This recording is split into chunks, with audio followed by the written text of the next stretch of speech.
Are you still struggling to find clients as a thumbnail designer? Although you know your way in Photoshop, you have a portfolio, and you're on social media, but yet when you open your inbox, you don't see any new messages. Sounds familiar? Trust me, I've been there. My name is Menno Visser and I'm a full-time thumbnail designer. I've been working with Jeff Nippert and vidIQ, who have millions of subscribers. And in this video we will go over some important steps on how to get clients as a thumbnail designer. First and foremost, you have to ask yourself, how do I find clients?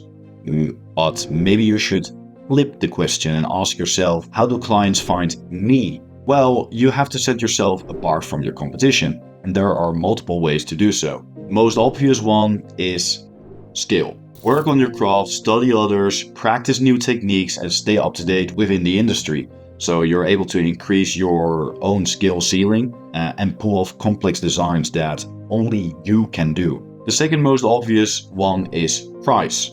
Thumbnail designers charge as little as $5 for a thumbnail, whereas the more established thumbnail designers are charging a couple of $100s. How much do you need to charge is up to you, as it depends on a lot of factors. Another straightforward aspect we differ on is the speed. So some designers are able to deliver a thumbnail within 24 hours, whereas other designers take a little bit more time. And this can range from a couple of days to a week in my experience. And speed can go hand in hand with skill. Like if you're a skilled designer, then you're able to pull off a design in a much shorter amount of time, which will set you apart.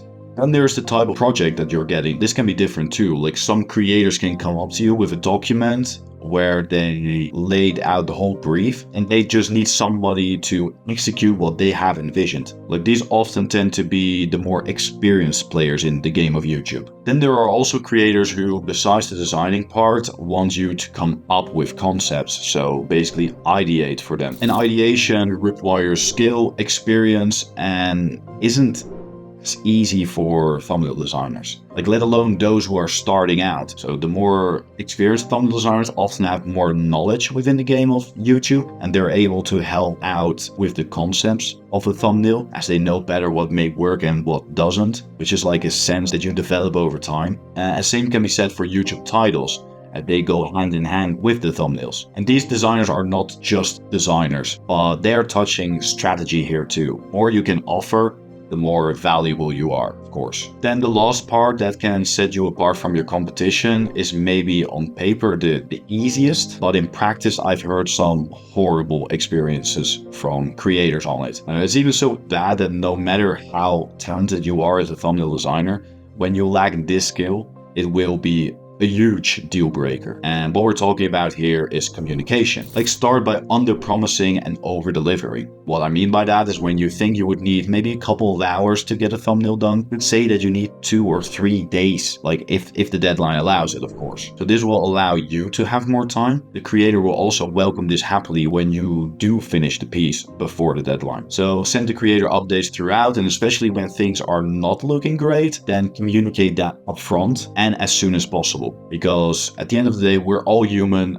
We can understand that life gets in the way sometimes. So don't procrastinate on doing so before you feel the need to throw out some rubbish excuse. Because people often sense that and they see right through it. It just does more harm than good. So just don't. So work on skill, price, speed, ideation, and most importantly, communication, and you will set yourself apart from your competitors. Showcasing your work is the next step. Build up a portfolio, like create a professional website that is visually appealing and ideally as well easy to navigate so prospects can find all about your business in one place. If you don't have a website, then I think behance.com will do the job, as it's free and very convenient. And keep it up to date so it shows your best work to its day. So some designers choose to show a variety of work within their portfolio, which I used to do as well. But if you try to appeal to everyone, you end up appealing to nobody. So instead, rather focus on a niche you would like to work in. That can be for a reason because it's well paid, or because you just love to do the work in said niche, or ideally both, right? So share the work in that niche and you will also attract creators from that niche. Also, when I say sharing your work, I mean to, first of all, put it in your portfolio, but also to leverage social media. Like in my experience, Twitter, or X as they call it now, it's the best platform to do so for creatives. So sharing your work there can generate inbound leads. Those leads are prospects that contact you first. In the first 3 to 4 months, where I shared my work consistently, I didn't have any clients reaching out for my services. However, after that time, they stumbled upon my work and they reached out to me. So ever since then, I've had enough leads not to worry about being without any work. And that's great. It's not just posting content. Of course, referrals would help here a lot too. In order to get them, you would have to consistently deliver quality work to maintain a great client relationship. And in the creator economy especially, word of mouth is very common and it could help you get recommended to other creators. This is also something that has happened to me. It can also open doors for you. So actively sharing your work on social media is important, as you know now. And there are 2 important things that play a big part here. First thing is consistency. I try to post 3 to 5 times per week, but I am a full-time thumbnail designer, so I have plenty of content to show. Although I don't think you need to post that much. A couple of times per week could do the trick already. The second important thing is value. If your post doesn't get any engagement or likes, then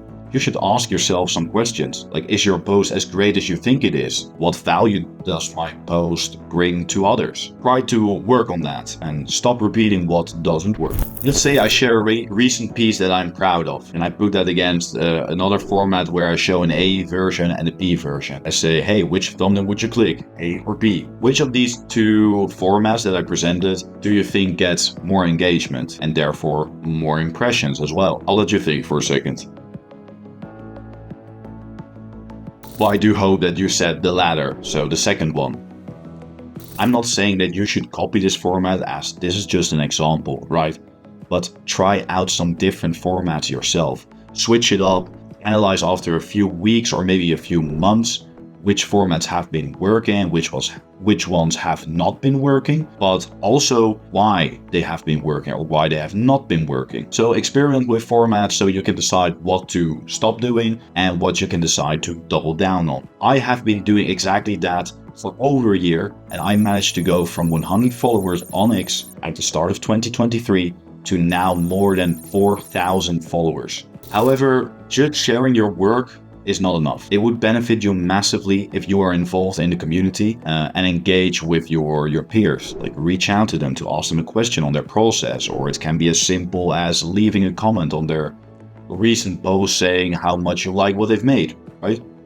It's a small effort and it can open doors to new opportunities. This happened to me, also presented opportunities to some peers of mine. However, keep it genuine. I've noticed that some designers just copy and paste a certain comment on several posts. People do see right through that, so please keep it genuine. So a little bit earlier we've talked about inbound leads, but I know that a lot of thumbnail designers starting out are struggling with outbound leads. Leads is where you can contact the creator via email or a direct message. This approach seems to be done often in a very generic way where they lack personalization and authenticity. So creators are already very short on time, so you're not helping yourself with this shallow approach. Try to stand out and solve their problem. So here's some do's and don'ts. Like, don't insult their current thumbnails. No, don't do that. But rather get to the point in 2 to 3 sentences where you ideally refer to earlier client work you have done, or another form of social proof like a testimonial perhaps. Or even go as far as offering a free thumbnail. Yes, I know